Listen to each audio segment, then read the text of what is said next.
Hello Leo, Sun, Moon and Rising. These are your messages for December. So sorry they're so late, Leo. Let's have a look at what we have coming up for you. So the very first card that we have is the King of Swords. Just move this over a little bit. There we go. Okay, so we have the King of Swords coming up as your underlying energy. Now, usually I say when a court card comes up as an underlying energy, that's our energy for this period. Because it's kind of the most pervasive energy. It's kind of it's the undercurrent of everything that's happening right now. Now, of course, this could be someone else. And in which case, if it is, it's someone who's very central to your story right now. Like everything revolves around them. It's a general reading. So, you know, I would say use your own discernment and you'll know yourself. But the energies, they can be that of someone else's, all of them, not just the underlying. If they're very central, if everything kind of revolves around them, then the energies relate to that person, but you will know yourself. So what's the King of Swords like? Well, he's a king for starters. So, you know, he has mastery over his suit. He is the highest court card that you can get. And the King of Swords is very intelligent. He's very intelligent, very logical. He's usually the advisor, the consultant, someone that we go to for information or advice because he knows everything. Now, usually with the King and Queen of Swords, they've gone through a lot and they've turned all of that experience into knowledge. So the King of Swords, he knows his mind. He's not afraid to detach from his emotions and make those difficult decisions that a lot of us don't want to make. So Leo, this could be you at this time, you know, making some decisions.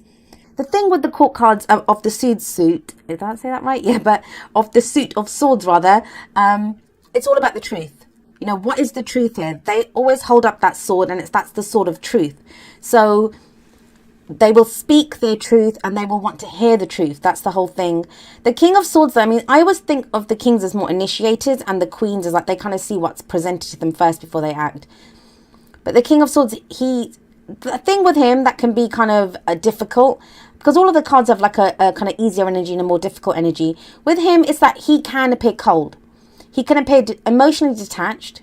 And, you know, even when he might be saying the truth, but there's a way to say the truth and it can still have a little bit of a bite to it because it can feel like there's no emotion behind it. So some of you may be dealing with an air sign or someone with air sign kind of traits, and that's Aquarius, Gemini or Libra.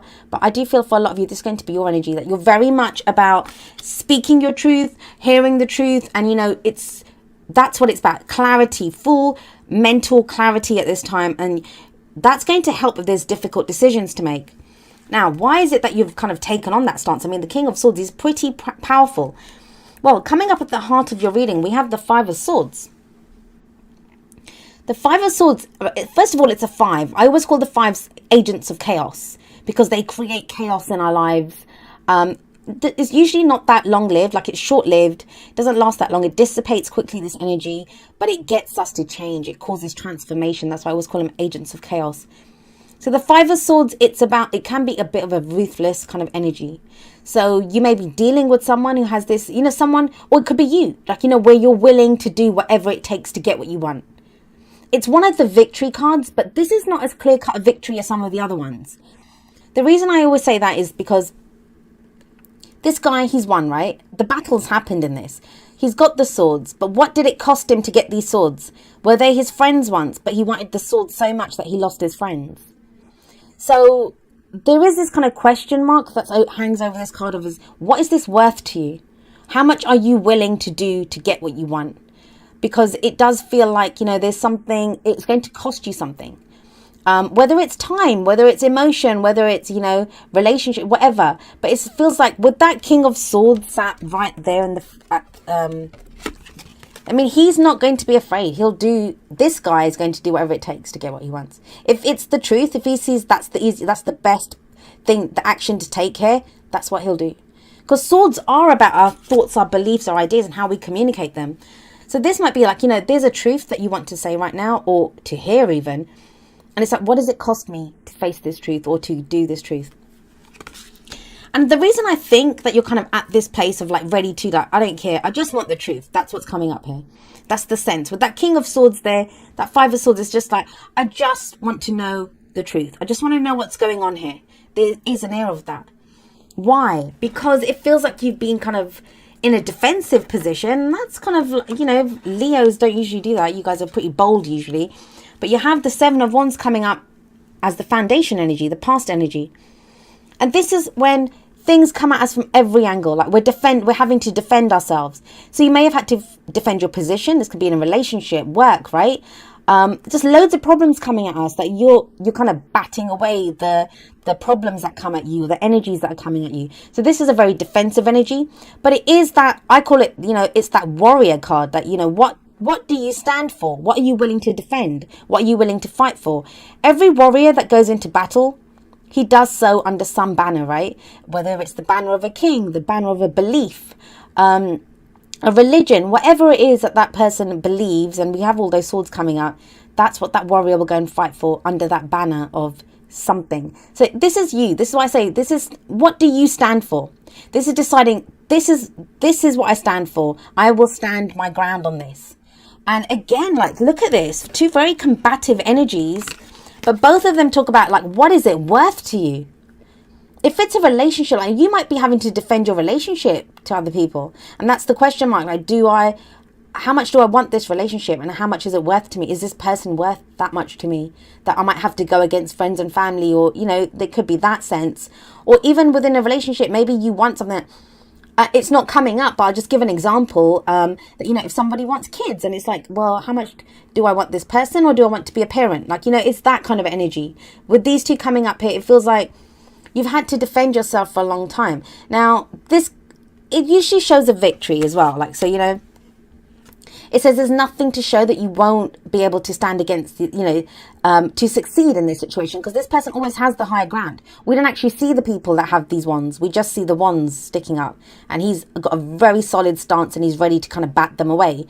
So there's nothing to show that you don't succeed with that, but it doesn't feel like a very stable energy, right? If you're kind of like combating, like, holding off things that are coming at you, that's not very stable energy. However, you have the Ace of Pentacles, and this card's been coming up all over the place. We have the Ace of Pentacles coming up in the present. So this is a stable new beginning. Pentacles are always tangible things. So it can be money, investments, house moves, all of those things that represent some kind of security for us, stability for us in our life. I say this all the time, that, relationships, if it's a relationship that's beginning with Ace of Pentacles, it's a great start. That relationship looks like it will be long term, because Pentacles are slow energies, earth energy. So it moves very slowly, but, I always say it's like every brick in that foundation gets laid carefully and solidly. Like, there's going to be no mistakes. That's a firm foundation that's being laid with the Ace of Pentacles. And this represents long term, like, something that you're ready to go the distance with, and you fought for it. With that Five of Swords, with that Seven of Wands, it's something that you've been fighting for, something that you've had to defend. Now, for some of you, what it is that brings about this stable new beginning is the truth. It's you fighting for your truth, or you speaking your truth. Some of you, it's going to be that, the stable new beginning is with this character, if this is someone else. And maybe you've been in conflict with this person, that the two of you have been trying to hash out where you're going. This could be advice. Like, if this is nothing to do with romantic life, this is not, this could be someone that you go to for advice. This can sometimes be a lawyer, or, a consultant, an advisor, someone that we go to for advice. And the advice that this person gives, the decision they help us to make, that's what gets us to this new beginning. But what I'll say about that Ace of Pentacles in the present is that, yes, there's this kind of stable beginning coming in. But it's just the start, right? It's just an ace. We've got a long way to go before we get to the 10. It's just the beginning of that. And there, I think it's more about the stability of it. That's what I'm getting, that finally you feel kind of secure. You can breathe for a moment and think, okay, I've got my footing now. I'm not kind of batting away all those wands. I'm not having to fight for those swords. Like, whatever it is that you're doing, the energies kind of seem to calm down and everything feels more stable. And that is when hope returns. So some of you with that King of Swords sat up there, now this star coming up as a future energy, could be dealing with an Aquarius.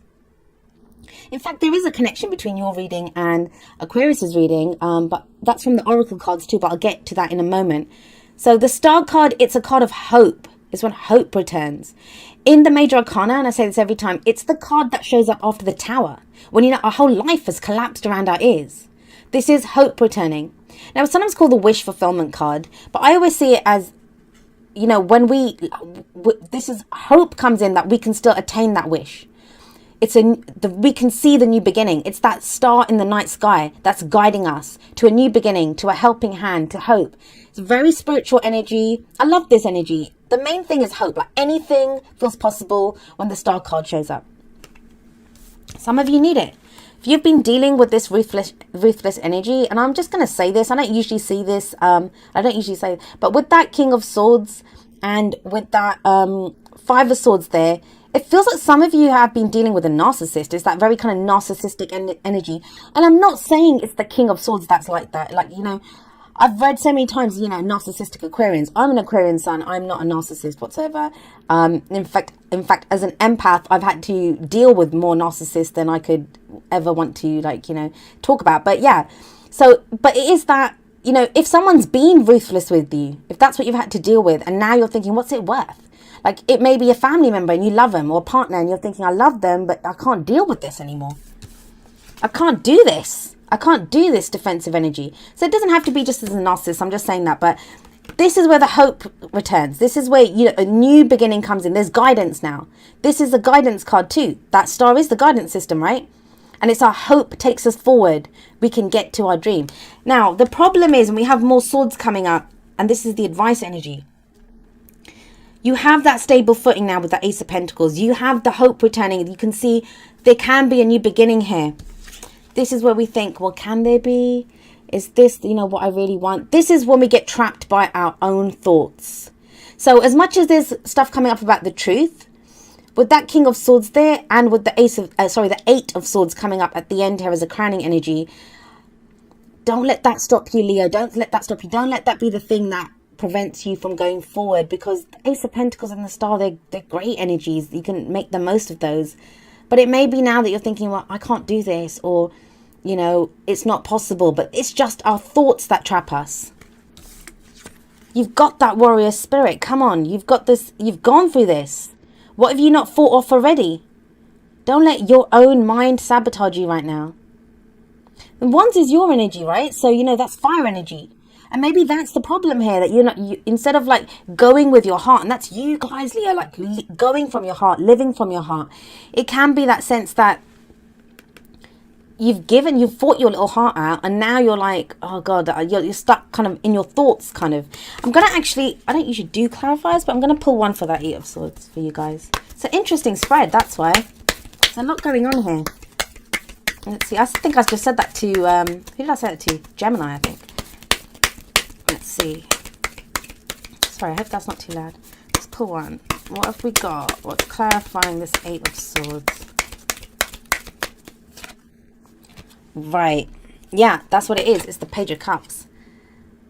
I get that though. If you've been in that defensive place and it feels like maybe it's not the logical place that's bothering you, it's getting back to the emotional place.